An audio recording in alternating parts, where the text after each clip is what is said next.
تعالوا نعمل مع بعض الفراخ بالاعشاب في الكيس الحراري بطريقه سهله جدا وكمان حلوه قوي للعزومات، ما بتاخدش معانا وقت لا في التجهيز ولا كمان في الطبخ. يلا بينا نشوف هنعمل ايه.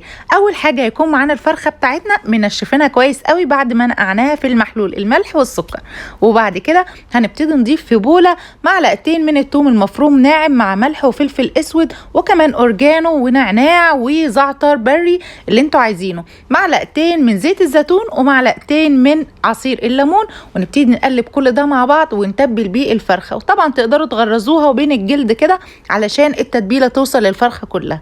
بقيه التتبيله هنضيفها على الخضار اللي احنا عايزين نضيفه براحتنا حسب الرغبه.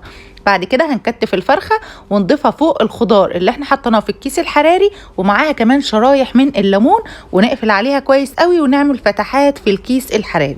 هندخلها الفرن، هتاخد معانا حوالي من ساعه لساعه وربع تقريبا علشان تطلع معانا محمره بالشكل اللي انتوا هتشوفوه دلوقتي ده.